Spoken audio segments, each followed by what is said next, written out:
Dear student, welcome to all of you.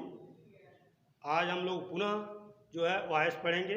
Voice में present indefinite tense, past indefinite tense, future indefinite tense, present continuous tense, past continuous tense, future का नहीं बनता है, पर present perfect tense, past perfect tense, future perfect tense का active से passive voice हम लोग बनाना सीख लिए हैं। अर्थात 8 का पैसिव वॉइस बनाना सीख लिए हैं, 4 का जो पैसिव वॉइस नहीं बनाया जाता है।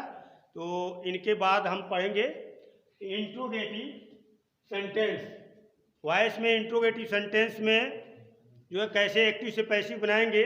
तो इसके पहले जो है हम जितने भी, चाहे प्रेजेंट इंडिफिनिट हो, प्रेजेंट टेंस हो, चाहे पास्ट टेंस हो, चाहे फ्यूचर टेंस हो, सभी टेंसों का जो है अफर्मेटिव, निगेटिव, इंट्रोगेटिव, निगेटिव, सभी का एक्टिव से पैसिव वॉइस बनाना बता दिया है। लेकिन पुनः जो है इंट्रोगेटिव सेंटेंस का जो है एक्टिव से पैसिव बनाना जो है सीखेंगे। तो देखेंगे यहाँ पर पूरे टेंसों का नहीं, वैसे कुछ है टेंसों का जो है हम इंट्रोगेटिव सेंटेंस का पैसिव वॉइस बनाएंगे।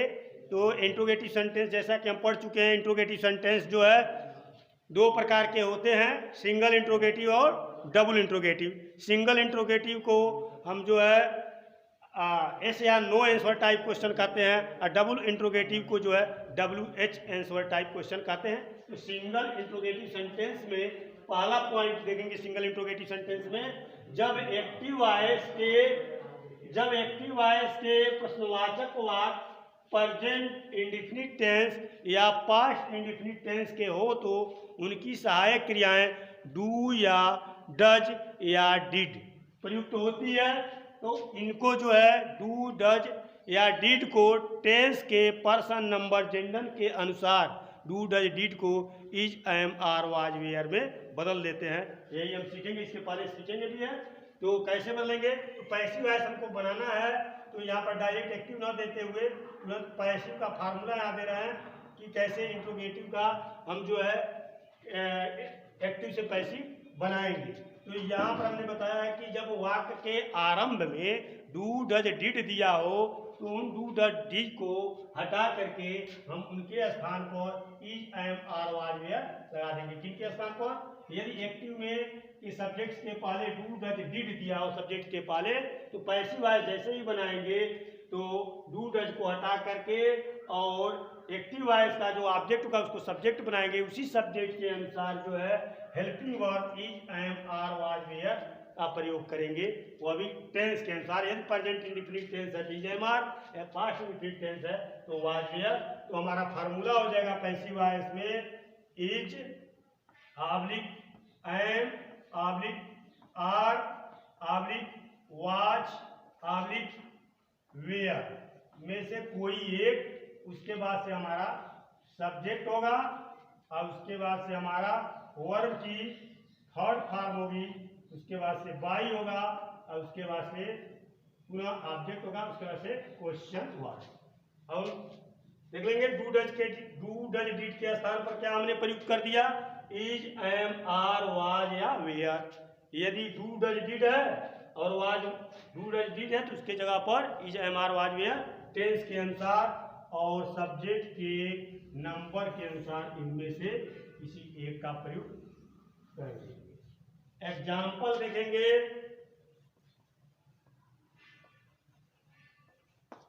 पहला एक्टिव है डज, डज ही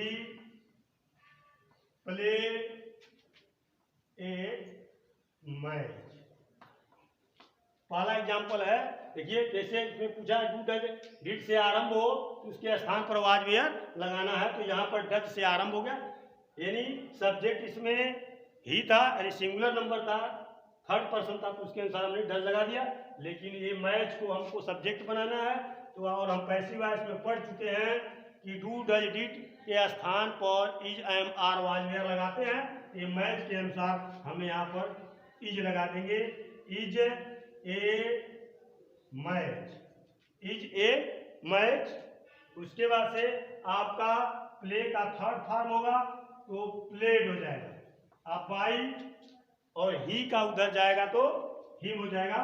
इसके पहले प्रेजेंट इंडेफिनिट टेंस में इसके विषय में हम इंट्रोगेटिव सेंटेंस में पढ़ चुके हैं। फिर अगला है do you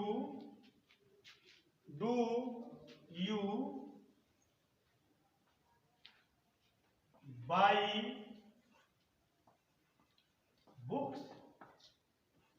do you by books, यहां आया डू यू बाई बुक्स।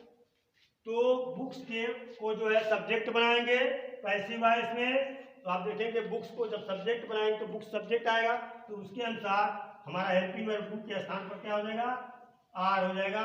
उसके बाद से हमारा बुक्स हो जाएगा। बुक्स के बाद बाई का थर्ड फॉर्म बाट हो जाएगा। अब बाट के बाद बाई लगा करके हम जो है यू का प्रयोग करेंगे। इस तरह से हम रिवीजन करते चले जा रहे हैं। उसके बाद से अगला होगा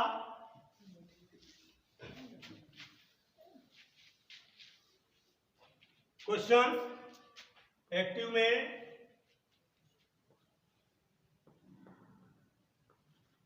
did she cook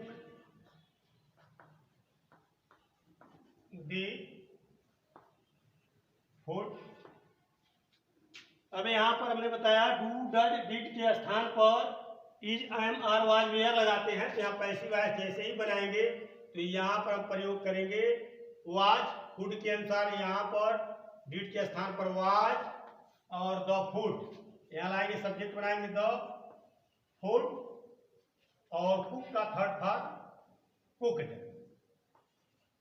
COOKED cooked by C का यहाँ पर हर हो जाएगा।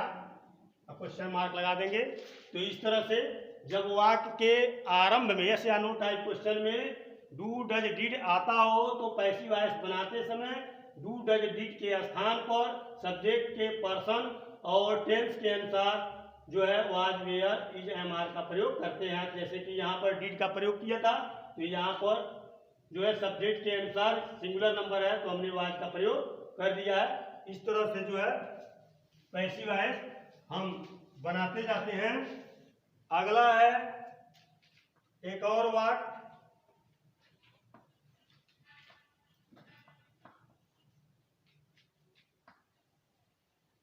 डिड मीना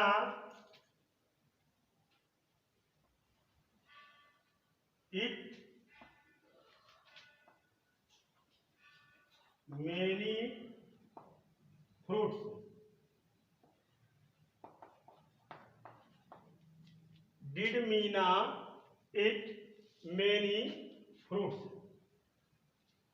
अब इसको हमको पैसिव वॉइस बनाना है, तो हमको पैसिव वॉइस बनाएंगे तो यहाँ मेनी फ्रूट्स को जो है सब्जेक्ट बनाएंगे। मेनी फ्रूट्स यहाँ पर प्लूरल नंबर में आया है, तो प्लूरल नंबर के अनुसार जो है यहाँ पर डिड के स्थान पर हेल्पिंग वर्ब जो है वेयर का प्रयोग करेंगे।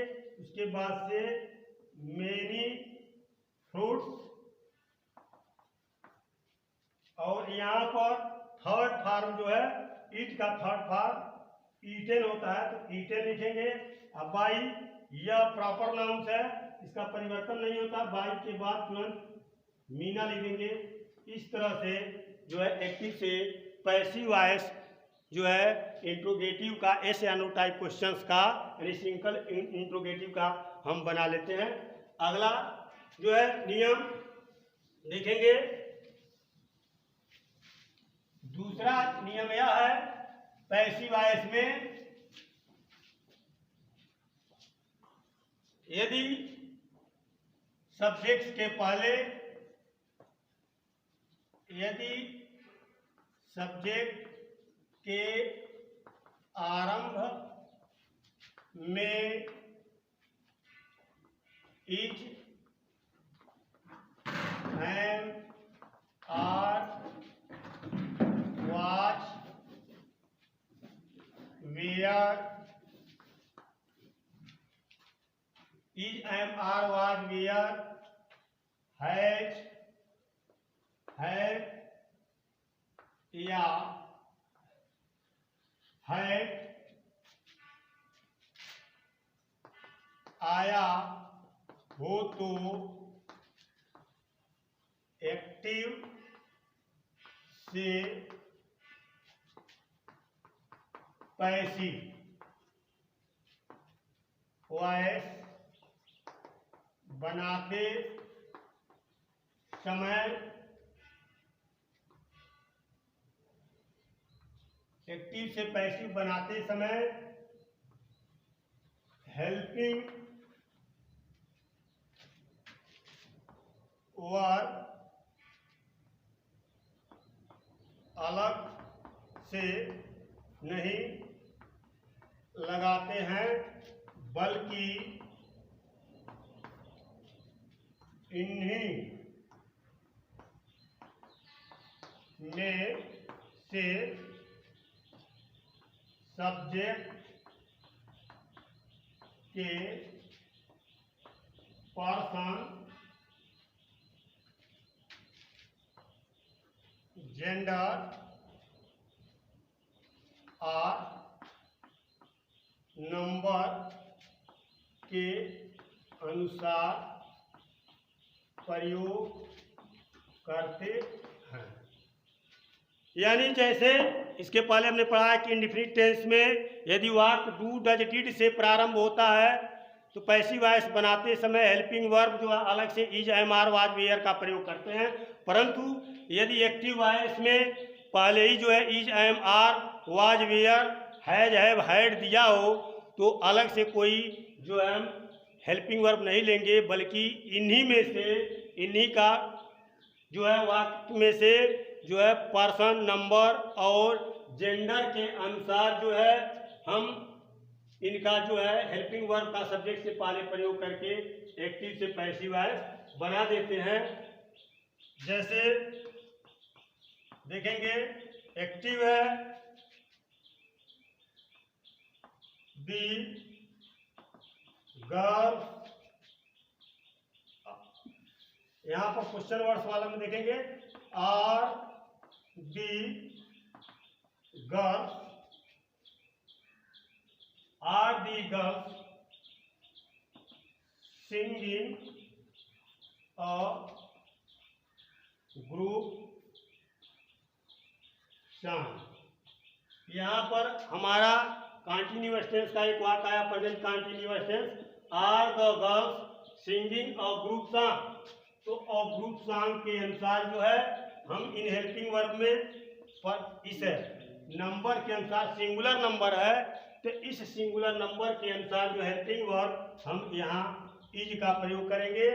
ए ग्रुप सॉन्ग, ए ग्रुप सॉन्ग यहाँ पर कंटिन्यूअस टेंस है तो हेल्पिंग वर्ब बीइंग का, फिर वर्ब की थर्ड फॉर्म सिंग का, संग बाई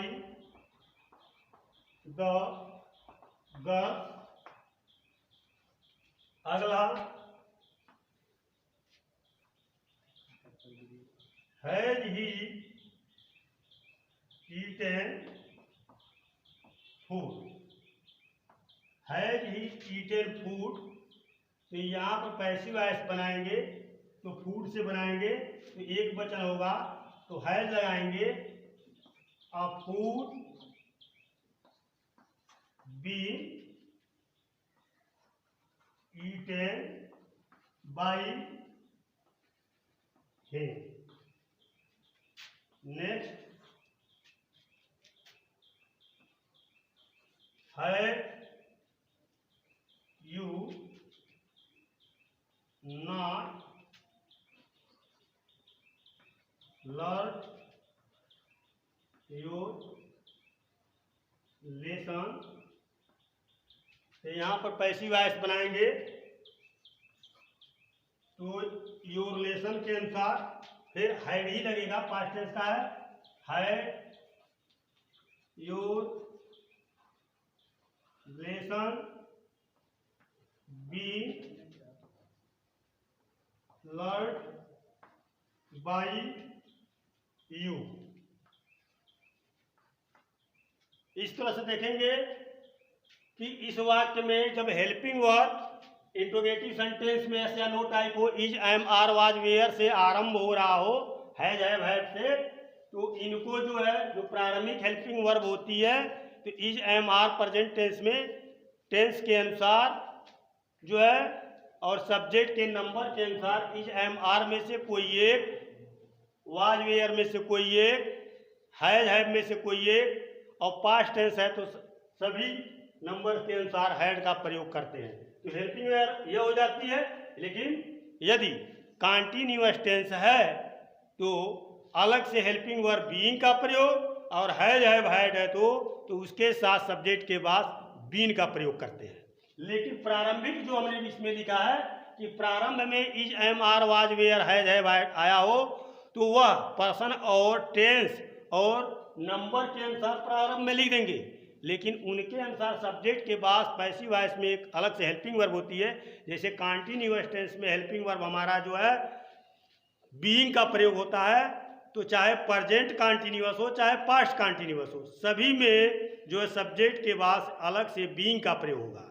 यदि परफेक्ट टेंस है, प्रेजेंट परफेक्ट हो चाहे पास्ट परफेक्ट हो, तो इसका पैसिव वॉइस बनाएंगे। तो यदि प्रेजेंट है तो हैज, हैव को सब्जेक्ट के अनुसार आगे लिख देंगे, पास्ट टेंस है तो जो है किसी प्रकार का सब्जेक्ट हो तो हैड आगे लिखेंगे, लेकिन परंतु इनके सब्जेक्ट के बाद हेल्पिंग वर्ब बीन का प्रयोग जरूर करेंगे और मेन वर्ब की थर्ड फॉर्म लिखते हैं। तो मुझे यह समझ में आया कि आप जो है मेरे बताए गए नियमों को समझ गए होंगे और आसानी से जो है एक्टिव से पैसिव इंट्रोगेटिव सेंटेंस का बना लेंगे।